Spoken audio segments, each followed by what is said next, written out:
안녕하세요. 뉴욕교회 연합인포맥스 윤영수 특파원입니다. 한국은 추석 명절이죠. 명절 잘 보내고 계신가요? 뉴욕은 오늘 좀 바빴습니다. 글로벌 증시가 오늘 폭락했는데요. 그러면서 이제 시장에 뉴스가 많아서 오늘 좀 정신이 없었던 하루였습니다. 간밤에 홍콩 증시였죠. 그러니까 홍콩 증시가 3% 이상 하락하면서 오늘 뉴욕 증시가 그 분위기를 이어받았는데요. 먼저 시황부터 보고 가겠습니다. 오늘 S&P 500 지수는 1.7% 하락했는데요. 이 하락률은 지난 5월 이후 가장 높은 하락률입니다. 일단 개별 지수별로 보면 S&P 500 지수는 1.7%, 그리고 다우존스 34산업 평균 지수는 1.8%가량 떨어졌습니다. 그리고 나스닥 지수는 2.2% 떨어졌는데요.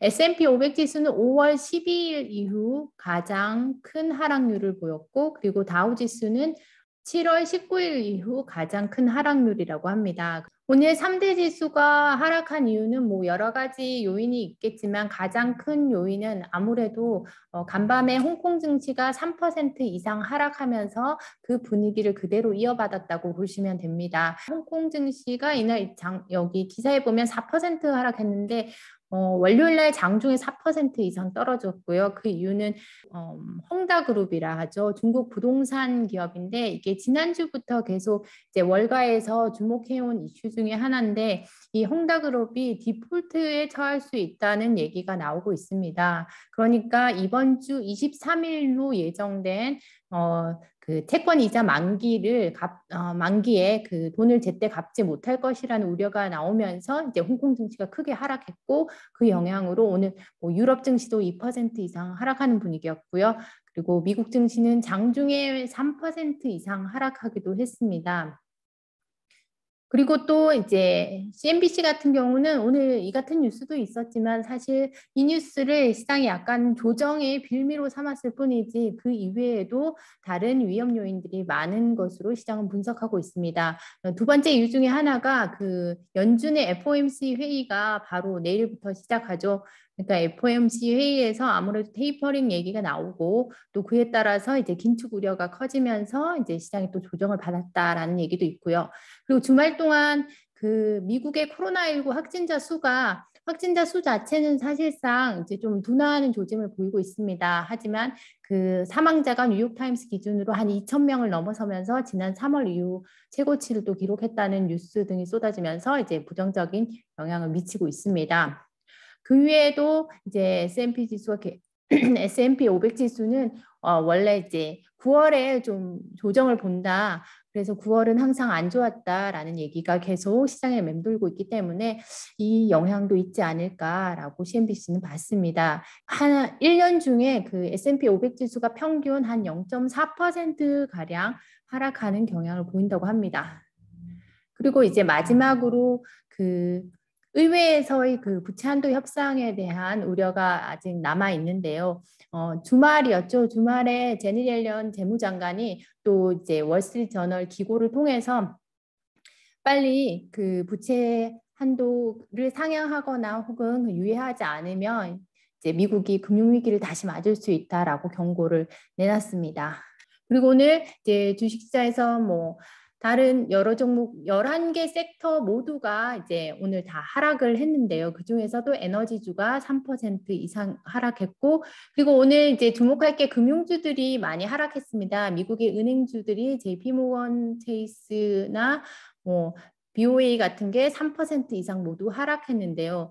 이거는 이제 직접적으로 은행들이 이제 중국에 익스포저는 없더라도 중국 기업에 홍콩에서 은행주들이 엄청나게 하락했습니다. 이제 부동산 관련 기업뿐만 아니라 그 헝다그룹에 익스포저가 있는 이제 은행들에 대한 의구심이나 그런 게 커지면서 은행주들이 많이 하락했는데요. 미국 같은 경우는 직접적으로 익스포저가 없더라도 이제 그런 심리를 그대로 이어가는 것 같습니다. 오늘 그리고 시장의 공포지수죠. 월가의 공포지수인 빅스 지수가 28을 넘어서면서 지난 5월 이후 최고치를 기록했다는 소식도 나왔습니다. 멘트 하나 보겠습니다. 여기 세븐스 리포트의 톰 에세이라는 사람이 이제 오늘 아침 개장 전에 보고서에서 이런 얘기를 했습니다.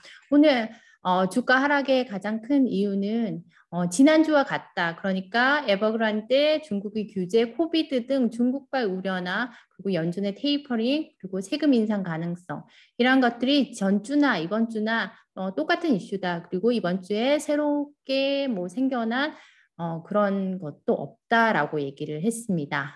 제가 다음으로 가져온 소식은 CNBC의 짐 크레머라고 이제 방송 진행자죠. 이분이 이제 금융시장 관련해서 많은 멘트를 항상 공격적으로 하시는데 이번에는 투자자들에게 이제 주식을 매도해야 할 때라고 얘기를 하고 있습니다. 뭐 최근에 매도하라는 말을 많이 하고 있는데요. 오늘 같은 경우에도 주식시장이 셋업 피리어드에서 매도 기간에 들어섰다.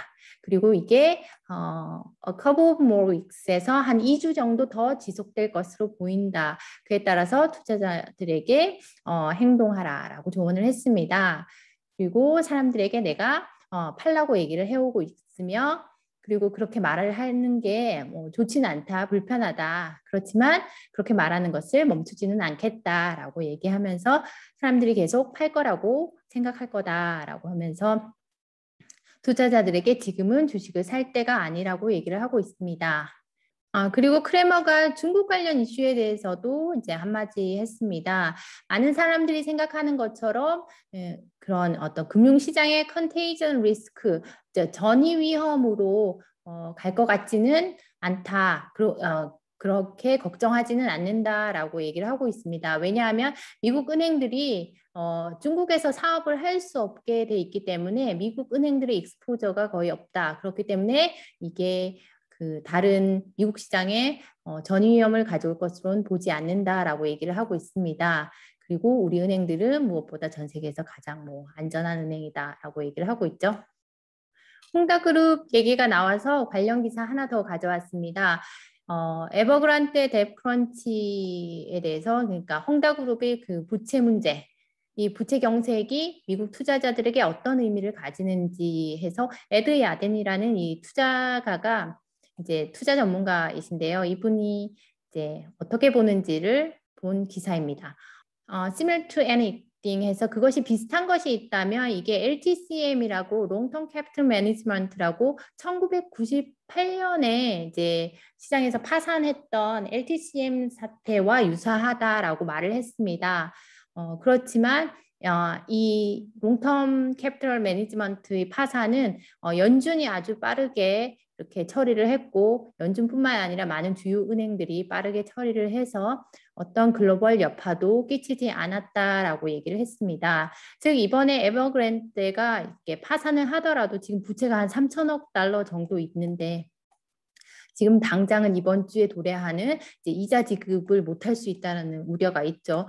그렇지만 이제 얘가 그런 디폴트 상황을 맞더라도 중국 정부가 개입을 해서 연준이 했던 것처럼 정부가 개입을 해서 이걸 사태를 빠르게 해결할 거다라고 보고 있는 겁니다. 롱텀 캐피털 매니지먼트는 이건 헤지 펀드였는데요. 얘네 같은 경우는 이제 러시아 1998년에 러시아가 이때 그 모라토리엄 지불유예 자기가 빚진 것에 대해서 돈을 더 이상 못 갚겠다 해서 모라토리엄을 선언합니다. 그때 이제 이 LTCM도 러시아에 익스포저가 있다가 갑자기 손실이 엄청나게 불거지면서 파산하게 되고 연준이나 그때 주요 은행들을 설득해서 연준이 LTCM에 대출을 내주게 됩니다. 그러면서 이 사태가 일단락이 됐던 적이 있는데 당시에도 LTCM 이 파산으로 그 S&P 500 지수가 크게 하락하고 금융시장이 상당히 흔들렸습니다. 그렇지만 이게 뭐 다른 이제 리먼 브라더스 사태처럼 전 세계에 영향을 주지 않고 그냥 한 며칠간 이렇게 시장이 안 좋다가 이제 해결되는 그런 사태가 있었는데요. 이 야데니 씨는 이번 사태도 그와 비슷할 거다라고 보고 있는 겁니다. 여기 멘트 보시면 The reality is it is too big to fail. 너무나 커서 대마불사라고 하죠. 너무나 커서 망하지 않는다. 그러니까 중국 정부가 intervene big time 아주 크게 개입을 할 거다.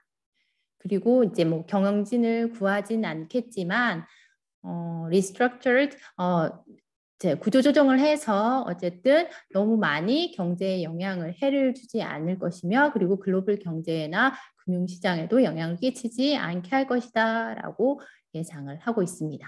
다음 기사는 모건 스탠리가 또 주가가 조정을 받을 거다라고 오늘 또 보고서를 하나 냈는데요. 거기에 대한 관련 기사입니다. 그러니까 모건 스탠리는 지금 파괴적인 결과, 이 강세장의 파괴적인 결과가 올 것이라고 하면서 주가가 20%가량 조정을 받을 수 있다고 예상을 하고 있습니다. 마이클 윌슨이죠. 이분은 계속 미국 주식이 조정을 받을 것이라고 얘기를 하는데요. 지금 The Market as a Pork에서 지금 미국 시장이 갈래에 있다. Fire and Ice라고 해서 불과 얼음 방향의 그 길목에 갈래에 있다 해서 불장으로 가느냐 아니면 냉각기로 가느냐 이 중간에 서 있다라고 얘기를 하고 있습니다. 그런데 자기가 볼 때는 오히려 네거티브 패스 그래서 마이너스 길로 돌아설 가능성이 더 크다라고 보고 있고 이 아이스 시장이 냉각되는 이 시나리오에서는 자기는 한 20% 조정을 예상하고 있다. 그리고 이것은 훨씬 더 파괴적인 결과를 가져올 수 있다라고 보고 있습니다. 이같이 예상한 데는 다른 이유보다 기업들의 어닝이 실적이 계속 하향 조정되고 있고 소비 심리도 약하고 그리고 PMI 지수라고 그 구매 관리자 지수죠. 이게 또 수치도 poor, 약하고 이런 것들이 주가가 조정을 맞을 이제 빌미가 되고 있다라고 보고 있는 거고요. 이분의 S&P 500 지수 연말 전망치는 4천입니다. 그러니까 이거는 지난 금요일 종가 대비로는 한 10% 하락한 수준이라고 하네요. 다음 기사는 미국이 코로나19 여행 제한 규제를 완화했다는 소식입니다.